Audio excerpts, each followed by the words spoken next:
अस्सलाम वालेकुम। आज का टॉपिक हमारे पास हाइड्रोजन स्पेक्ट्रम है। इस वीडियो को देखने से पहले आप जो स्पेक्ट्रम वाली वीडियो है पहले वो देख के आइएगा ताकि आपके लिए कोई कंफ्यूजन ना हो। तो वो भी मैं अपलोड कर चुका हूँ। हाइड्रोजन स्पेक्ट्रम समझने के लिए हमें हाइड्रोजन के इलेक्ट्रॉन को एक्साइटेड स्टेट में लेके जाना है। एक्साइटेड स्टेट में कैसे लेके जाया जा सकता है? तो अब उसके लिए हमें डिस्चार्ज ट्यूब की जरूरत है। तो सबसे पहले आपने यहाँ पे डिस्चार्ज ट्यूब बनाया। आप सब जानते हैं कि डिस्चार्ज ट्यूब से आपने दो फंडामेंटल पार्टिकल्स की डिस्कवरी दी थी, एक इलेक्ट्रॉन और एक आपके पास क्या है, प्रोटॉन है। और इस डिस्चार्ज ट्यूब के अंदर हमारे पास दो इलेक्ट्रोड्स होते हैं, एक आपके पास है पॉजिटिव दैट इज एनोड, और सेकंड जो इलेक्ट्रोड आपके पास है नेगेटिव जिसे आप क्या कहते हैं, कैथोड कहते हैं। आप सबने पढ़ा कि यार यहाँ पे हम हाई वोल्टेजेस अप्लाई करते हैं। क्या अप्लाई करते हैं? High voltages. इसके बाद एक और चीज याद रख लीजिएगा, अब इस डिस्चार्ज ट्यूब के अंदर आपने हाइड्रोजन के मॉलिक्यूल्स रखने। क्या रखने? हाइड्रोजन के मॉलिक्यूल्स।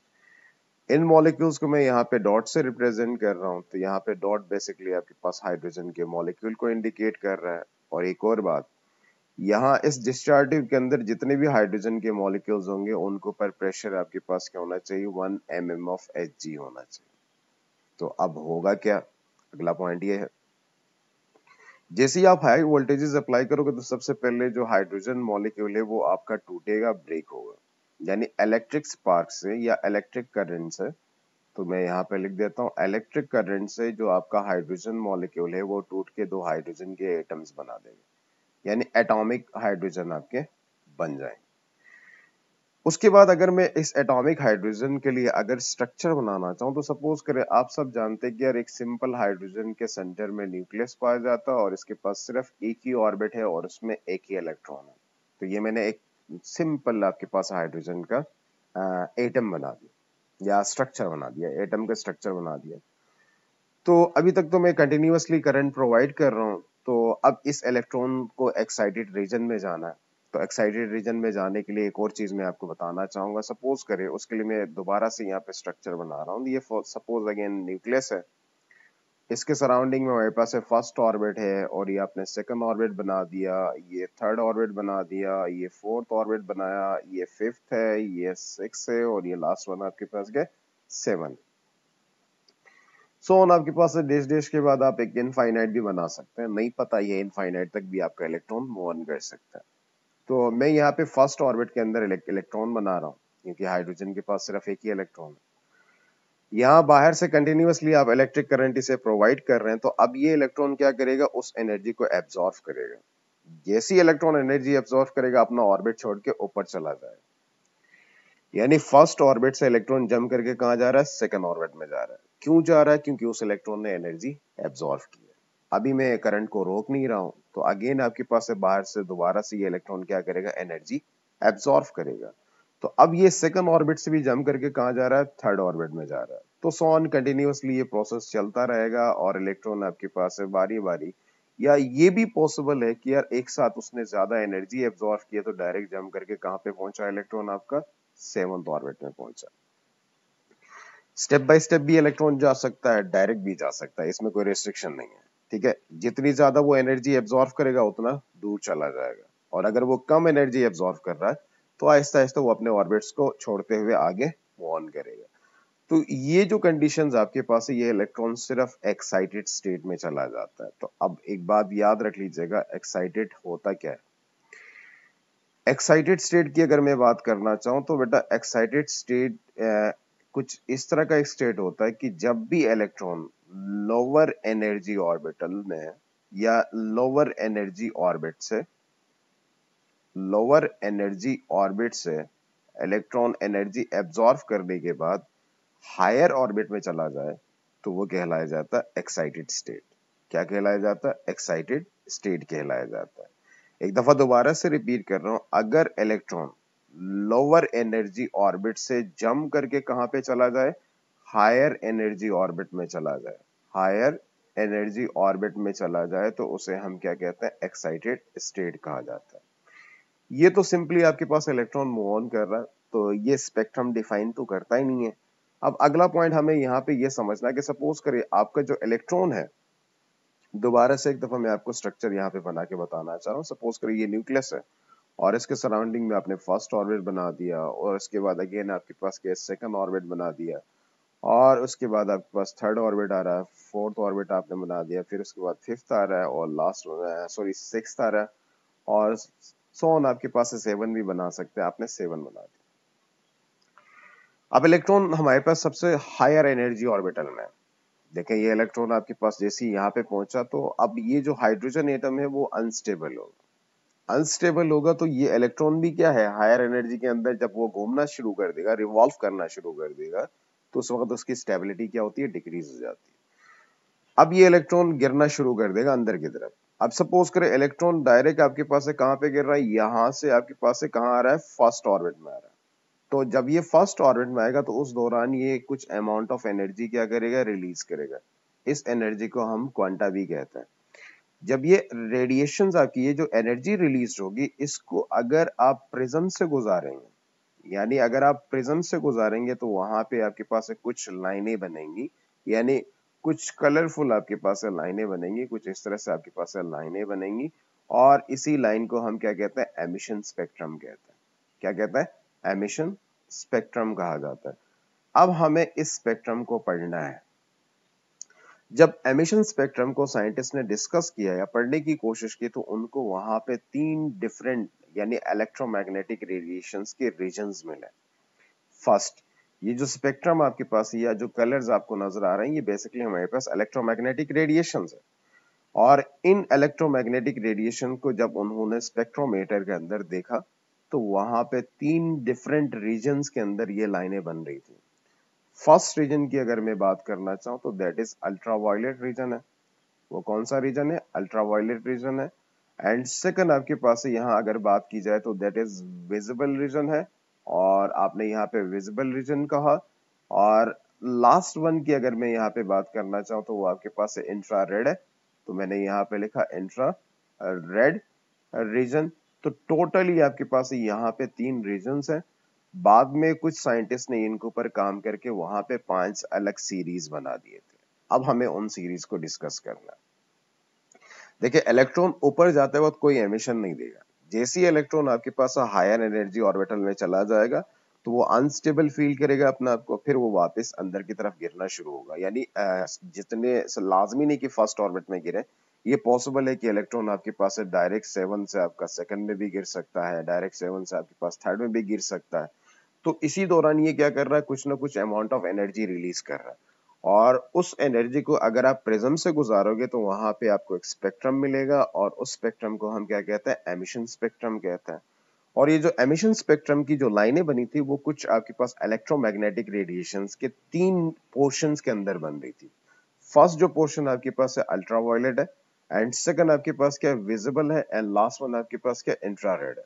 तो अब कुछ साइंटिस्ट ने इनको ब्रीफली एक्सप्लेन करने की कोशिश की थी। कैसे, सबसे फर्स्ट सीरीज जो हमारे पास है दैट इज लेमन सीरीज। अगर मैं यहाँ पे बात करना चाहूँ तो फर्स्ट सीरीज की तो दैट इज लेमन सीरीज। इन्होंने कहा था कि यार इन्होंने जो डिफाइन किया था कुछ इस तरह से डिफाइन किया था कि इन्होंने जो इनका जो ग्राउंड लेवल था, यानी ग्राउंड लेवल से मुराद ग्राउंड लेवल से मुराद N1 की वैल्यू, N1 जो है हमारे पास क्या है, 1 है और N2 बेसिकली आपके पास क्या हो सकता है, इनफाइनाइट भी हो सकता है और मे बी आपके पास 7 भी हो सकता है और मे बी आपके पास 6 भी हो सकता है, मे बी हमारे पास 5 भी हो सकता है, मे बी 4 भी हो सकता है, मे बी 3 भी हो सकता है और मे बी 2 भी हो सकता है। तो इनका कहना यह था कि इनफाइनाइट से अगर आपका इलेक्ट्रॉन फर्स्ट ऑर्बिट में गिर रहा है तो वो लेमन सीरीज को डिफाइन करेगा और उसी तरह अगर आपका इलेक्ट्रॉन सेवंथ ऑर्बिट से गिर रहा है तब भी आपके पास लेमन सीरीज को डिफाइन करेगा। और इलेक्ट्रॉन डायरेक्ट आपके पास फिफ्थ ऑर्बिट से कहां गिर रहा है, फर्स्ट में, और फोर्थ से कहां गिर रहा है, फर्स्ट में, और थर्ड से कहां गिर रहा है, फर्स्ट में, सेकंड से कहां गिर रहा है, फर्स्ट में। तो इन सब की जो आपके पास इलेक्ट्रॉन का जो फॉल बैक है वो बेसिकली हमारे पास है कौन सी सीरीज को एक्सप्लेन कर रहा है, लेमन सीरीज। अब बात हमारे पास ये आती है कि लेमन सीरीज है क्या। इन्होंने कहा था कि यहाँ जो लाइनें जो बनेंगी इस दौरान जो इलेक्ट्रॉन आपका इनफाइनाइट से अगर आपके पास से फर्स्ट में गिर रहा है या मे बी आपके पास से 7 से फर्स्ट में गिर रहा है या 6 से फर्स्ट में गिर रहा है, तो उस वक्त जो आपके पास लाइन बनेगी या स्पेक्ट्रा जो बनेगा या स्पेक्ट्रल लाइन जो बनेगी वो बेसिकली हमारे पास कौन से रीजन में बनेगी, वो आप यहाँ पे डिफाइन कर सकते हैं, that is ultra violet region में बनेगी, अल्ट्रा वायलेट रीजन में। तो ये रीजन आपके पास डिफाइंड होना चाहिए। और एक और सबसे इंपॉर्टेंट पॉइंट हमारे पास ये क्या, क्या इस रीजन की कोई वेवलेंथ है? हाँ है। और अगर मैं वेवलेंथ की बात करना चाहूँ तो इनकी जो वेवलेंथ होगी इस रीजन की, वो वेवलेंथ आपके पास लेस देन 4000 एंगस्ट्रॉम होना चाहिए, लेस देन 4000 एंगस्ट्रॉम। यानी ये फर्स्ट सीरीज हमारे पास है, दैट इज लेमन सीरीज। हम यहाँ 5 सीरीज डिस्कस करेंगे, उनमें से पहला सीरीज मैंने आपको बता दिया, दैट इज लेमन सीरीज। और अब अगर मैं सेकंड सीरीज की बात करना चाहूँ तो दैट इज सेकंड सीरीज हमारे पास है बल्मर सीरीज है। और बल्मर सीरीज के अंदर एक और केमिस्ट आए थे जिसने ये सीरीज एक्सप्लेन करने की कोशिश की थी। तो इनका जो ग्राउंड लेवल था वो बेसिकली हमारे पास क्या था, ग्राउंड लेवल की अगर मैं बात करना चाहूँ तो ग्राउंड लेवल जो है यहाँ पे वो इसने कहा था कि N1 जो आपके पास है वो सेकंड ऑर्बिट आपका हो सकता है। तो नाउ N2 जो आपके पास है वो इनफाइनाइट हो सकता है, मे बी 7 हो सकता है, मे बी 6 हो सकता है, मे बी 5 हो सकता है, मे बी 4 हो सकता है, और मे बी 3 हो सकता है, और 2 नहीं हो सकता। इनका कहना यह था कि अगर इनफाइनाइट से आपका इलेक्ट्रॉन कहाँ पे गिर रहा है, सेकंड ऑर्बिट। उसी तरह अगर आपका इलेक्ट्रॉन 7 से कहाँ गिर रहा है, सेकंड में, 6 से कहाँ गिर रहा है, सेकंड में, 5 से कहाँ गिर रहा है, सेकंड में, और 4 से कहाँ गिर रहा है, सेकंड में, थर्ड से कहाँ गिर रहा है, सेकंड में। तो ये जो रीजन हमारे पास होगा वो कौन सा रीजन होगा, विजिबल रीजन कहलाया जाएगा। कौन सा रीजन कहलाएगा, विजिबल रीजन। एक बात अगेन मैं आपको बताना चाहूंगा, यहाँ जो स्पेक्ट्रल लाइन बनेगी, जो कलरफुल जो लाइन आपको नजर आएगी, वो बेसिकली हमारे पास विजिबल रीजन में होगी। और विजिबल रीजन की वेवलेंथ आपको पता होना चाहिए। और अगर हम यहाँ पे वेवलेंथ बताना चाहें तो वेवलेंथ आपके पास कुछ उसकी एक फिक्स रेंज है विजिबल रीजन की, वो है 4000 एंगस्ट्रॉम से लेके कहां तक जाना चाहिए, 7000 एंगस्ट्रॉम तक। तो ये सारी बातें आपसे एमसीक्यूज में पूछी जाती हैं, तो ये आपको पहले से पता होना चाहिए। मैंने अभी तक तो सिर्फ 2 सीरीज एक्सप्लेन की है। नाउ अगर थर्ड सीरीज की बात करना चाहे तो वो हमारे पास थर्ड सीरीज जो है वो कुछ इस तरह से पैस्कन सीरीज, और उसको आप कुछ इस तरह से लिख सकते हैं। पैस्कन सीरीज में इन्होंने कैसे एक्सप्लेन किया था इस पे भी हम बात करेंगे। और इनका ग्राउंड लेवल क्या था, यानी इलेक्ट्रॉन कहाँ पे गिरेगा, तो वो भी मैं आपको बता दूंगा। ग्राउंड लेवल जो इन्होंने डिफाइन किया था वो आपके पास है N1 जो है वो थर्ड, यानी इलेक्ट्रॉन हमारा थर्ड ऑर्बिट में गिर रहा है। कहाँ से गिर रहा है, वो इनफाइनाइट से भी गिर सकता है, वो आपके पास सेवंथ ऑर्बिट से भी गिर सकता है, वो सिक्स ऑर्बिट से भी गिर सकता है, फिफ्थ ऑर्बिट से भी गिर सकता है, और फोर्थ ऑर्बिट से भी गिर सकता है। ये लाजमी नहीं कि आपके पास सिर्फ इनफाइनाइट से गिरे, इनफाइनाइट से भी आ सकता है, 7 से भी इलेक्ट्रॉन आ सकता है, 6 से भी आ सकता है, और फिफ्थ ऑर्बिट से भी इलेक्ट्रॉन आ सकता है, और उसी तरह फोर्थ ऑर्बिट से भी इलेक्ट्रॉन आ सकता है। नाउ जो असल बात है जो हमें याद करना चाहिए वो ये है कि यार ये जो स्पेक्ट्रल लाइन जो बनी थी इस रीजन का क्या नाम होना चाहिए, तो वो हमारे पास क्या है, इंफ्रारेड है। और इसे आप लिख सकते हैं इंफ्रारेड रीजन।